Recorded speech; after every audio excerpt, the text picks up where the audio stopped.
debe pasarse ahora al análisis de un condominio particular, que es el condominio de los muros, cercos y fosos. En zona urbana, el elemento divisorio que se utiliza con mayor frecuencia son los muros, son las paredes divisorias. Pero en zona rural es natural, debido a los costos y debido a la comodidad y debido a la utilidad, servirse de otros tipos de elementos separativos o de elementos divisorios. De ahí entonces que se regule este condominio específico bajo ese nombre, condominio de muros, cercos y fosos, que comienza en el artículo 2006 y que comienza haciendo una clasificación de todas las paredes divisorias, de todos los tipos de muros separativos. Si bien se utilizan las paredes, porque como se dijo, es el caso más frecuente, debe tenerse en cuenta que resulta válido también para otro tipo de elementos separativos, como los cercos verdes, como las alambradas, como los fosos, que también se utilizan para riego, no solamente como con la finalidad demarcatoria. Pero para analizar este artículo, el 2006, que contiene, repito, los distintos tipos de paredes divisorias, hay que partir de la base que generalmente se trae algún conocimiento y ese conocimiento es equivocado, es una creencia más que un conocimiento, que es el término de pared medianera, porque coloquialmente, habitualmente, se le dice pared medianera a toda pared que divide dos inmuebles contiguos, es decir, a todo muro que sirve de demarcación y que separa dos predios que podrán estar edificados o no, es decir, si son dos terrenos y tiene una pared al medio, se le dice pared medianera. Si son dos casas que comparten una pared, se les dice pared medianera. Si son dos edificios altos o un edificio alto y una casa, se le dice pared medianera. Y este es el concepto que hay que desaprender, porque está equivocado. La pared medianera es una especie, es un tipo de muro separativo, que consiste en un condominio cuando pertenece a ambos vecinos por partes iguales. Por eso es que está regulado adentro del título de condominio, porque las paredes medianeras configuran un condominio. Pero no todas las paredes divisorias son medianeras. Hay otras paredes que se llaman privativas, que son de propiedad exclusiva de uno solo, de los vecinos, de los propietarios de inmuebles linderos, y generalmente también se le dice medianera y no es así. Y para conocer el régimen legal es de fundamental importancia tener bien claro cuáles son todos los tipos de paredes divisorias, porque son muchos artículos que aluden a pared privativa, a pared medianera, a pared encaballada, a pared contigua, a pared de cerramiento, a pared elevada, a pared enterrada, y son todos conceptos distintos que si no se los tiene claro antes de abordar el estudio, no tiene ninguna utilidad porque solamente se puede llegar a confusiones. Entonces, por eso es que hay que analizar el artículo 2006 con detenimiento, porque, repito, es el que indica cuáles son todos los tipos de paredes que se regulan. Voy a compartir una pantalla con textos y con gráficos. Entonces, se observa que el primer gráfico se llama muro divisorio, o pared divisoria, o separativa, o lindera. La pared divisoria es todo muro que separa dos predios contiguos y que los delimita. Es decir, cuando una persona no sabe qué tipo de paredes se trata, debe referirse a la pared como pared divisoria, porque La pared divisoria es el término genérico que comprende a las paredes medianeras, pero también a las privativas y también a las demás. Es decir, si una persona ve a simple vista, mira, dos lotes y una pared que los separa, sea un lote edificado y el otro no, sean los dos edificados, sea un edificio de 20 pisos de una casa de 2 plantas, sea un jardín de un palacio, de un edificio de 5 pisos, o cualquier pared que separa dos heredades contiguas, se llama pared divisoria. Con este término no hay manera de equivocarse, porque la pared divisoria comprende a todos, que es la que generalmente se le dice medianera. Sin saber qué es, se le dice esta la pared medianera cuando en realidad es pared divisoria. Véase que en el gráfico existe por un lado el lote A y del otro lado de la pared el lote B. Y al medio un muro, una pared. No sabemos con precisión si la línea divisoria está en el medio del espesor de la pared, si está en un costado. Tampoco sabemos si lo pagó uno, si lo pagaron entre los dos. No sabemos nada del muro, solamente que de un lado de ese muro hay un predio y del otro lado hay otro predio. Bueno, esta es la que se llama pared divisoria o pared separativa. Véase el concepto que está, repito, en el artículo 2006, en el primer inciso indicado con la letra A, y esta norma dispone que es el muro que demarca un inmueble y lo delimita del inmueble colindante. Teniendo en cuenta este concepto, ahora hay que clasificar los muros divisorios. Es decir, estas paredes separativas se clasifican según distintos criterios, porque pueden clasificarse con el criterio físico o con el criterio jurídico. Empiezo la clasificación que corresponde al criterio físico. Y el primer muro que se encuentra es el muro que se llama encaballado, que corresponde al gráfico que está ahora en pantalla. El muro encaballado es el que divide los dos inmuebles y se asienta por mitades, según su espesor, en ambos predios. Es decir, por eso se llama encaballado. Si se observa, la línea que desciende desde el suelo representa el límite divisorio, que no tiene espesor. Puede graficarse con un hilo, con un hilo como el que pone el constructor cuando edifica la pared. Ese hilo es el límite demarcatorio, pero el muro tiene espesor. La pared, por ejemplo, puede medir 40 centímetros de espesor. Entonces, el muro que se llama encaballado asienta por mitades en ambos predios, es decir, 20 centímetros de espesor se apoyan en el lote A y 20 centímetros se apoyan en el lote B. Es decir, que muro encaballado es aquel cuyo eje coincide con la línea divisoria de los fundos. Digo cuyo eje, me refiero a la línea media, es decir, al eje imaginario, porque las paredes no tienen un eje en el medio, pero se asienta por mitades.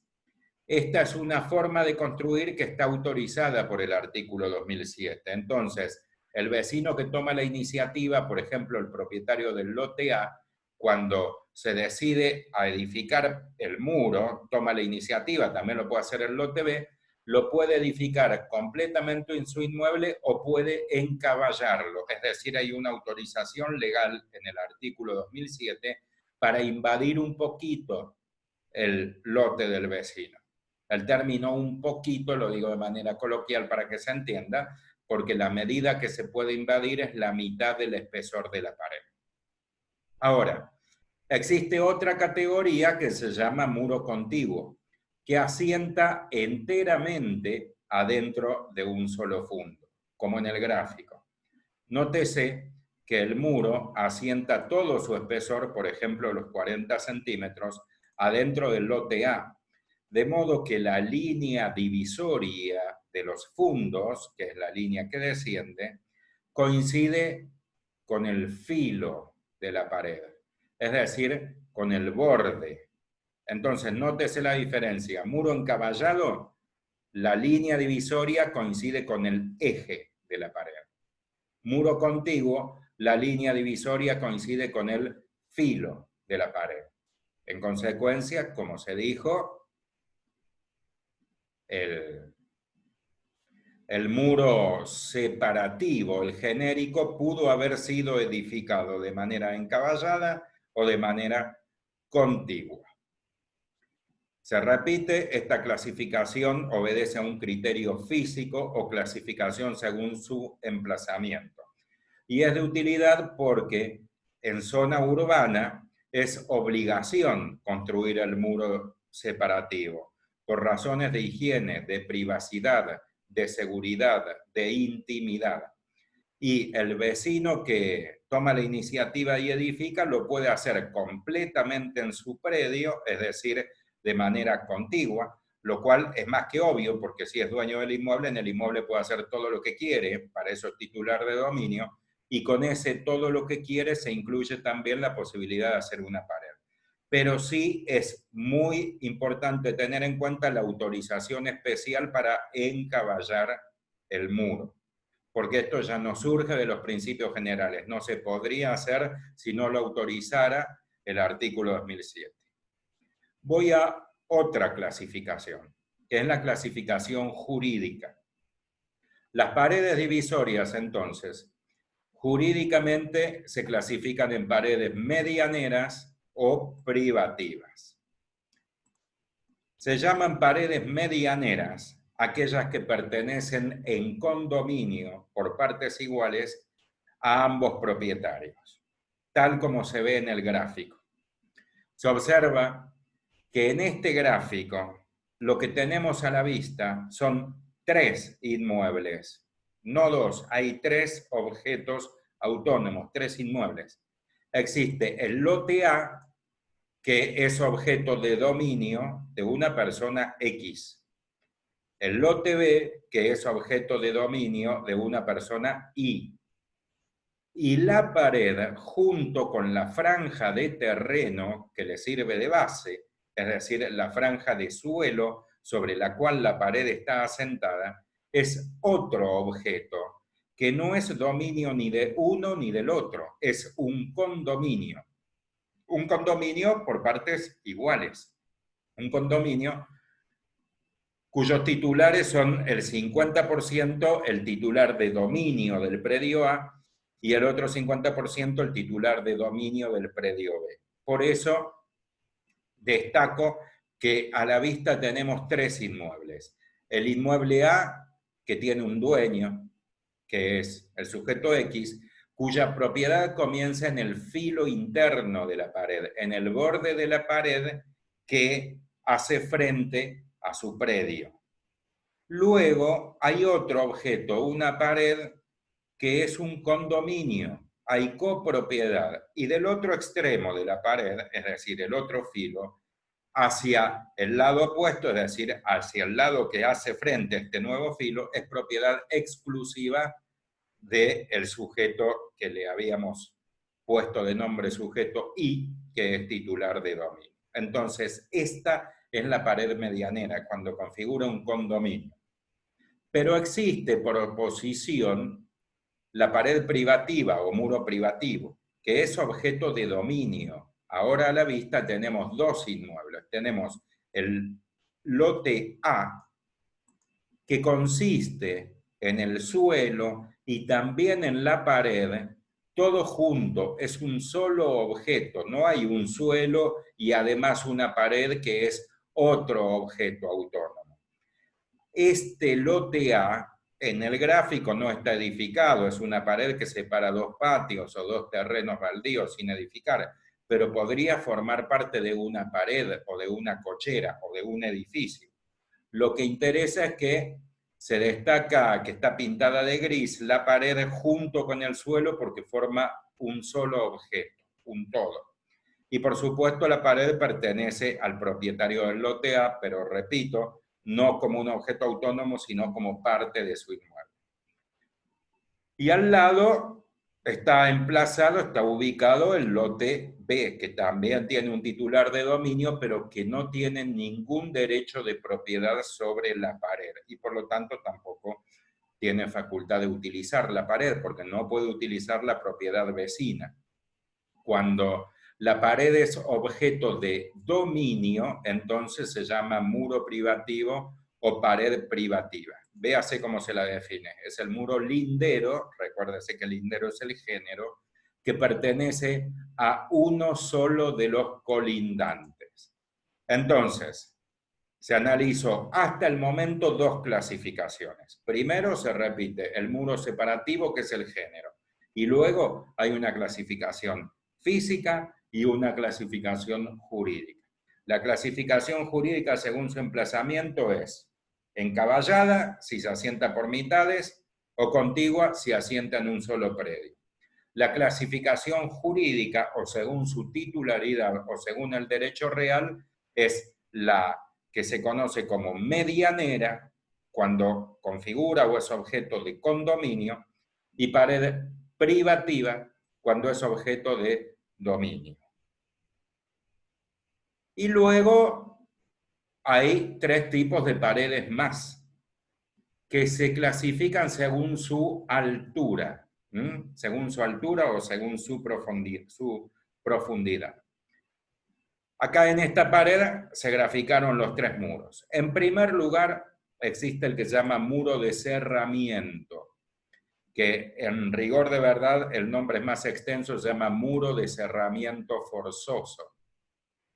Y está contemplado este muro en el artículo 2008, en el 2008, y que es la pared desde la superficie del suelo, desde la rasante, desde el nivel del suelo, hasta 3 metros de altura. El Código Civil es la norma genérica, es decir, que si una legislación local dispone lo contrario, prevalece la legislación local. Pero el Código Civil, el artículo 2008, indica que se llama muro de cerramiento forzoso, el muro que va, repito, desde el nivel del suelo hasta 3 metros de altura. Cuando el muro es más alto, la cantidad de metros que supera los 3 metros se llama muro de elevación. Es decir, es el muro que se extiende desde los 3 metros y hasta la altura, que será ilimitada, todos los metros que tenga la pared. Si, por ejemplo, es una pared de 10 metros, van a ser entonces 7 metros el muro de elevación. Si es de 20 metros, serán 17 metros. Y finalmente existe el muro que se llama enterrado, que es la pared que está bajo el nivel del suelo y a profundidad ilimitada, o sea que pueden ser 3 metros, 6 metros, 9 metros. Lo que sí hay que tener en cuenta es que la pared enterrada no son los cimientos del muro de cerramiento. El muro de cerramiento tiene una parte que físicamente está enterrada, que son los cimientos, o que se llama zapata, también depende del vocabulario del constructor. Pero eso es parte del muro de cerramiento. El muro que se llama enterrado tiene otra finalidad. El muro que se llama enterrado es la pared de un sótano, para tenerlo claro. Imagínese que hay dos edificios linderos, y pongamos que son iguales o muy parecidos, que son edificios de 20 pisos y que tienen 3 subsuelos destinados a cochera. En los 3 subsuelos están las cocheras. Si uno deja el vehículo en el subsuelo 1, en el subsuelo 2 o en el subsuelo 3, cuando sale del vehículo hay una pared a su lado. Hay una pared, y esa pared es la pared que lo separa del inmueble lindero. Del otro lado están las cocheras del otro edificio, del edificio lindero. Bueno, esa pared de los sótanos es la que se llama muro enterrado. Y esta clasificación, según su altura, también es de fundamental importancia porque existe un régimen legal para el muro de cerramiento y otro régimen legal para los muros de elevación y para el muro enterrado. Con esto doy por terminada la exposición sobre la forma de clasificar las paredes divisorias. Espero que les haya sido de utilidad. Nuevamente les doy las gracias por dedicarme su tiempo y espero verlos pronto en otro video o en una reunión presencial. Muchas gracias.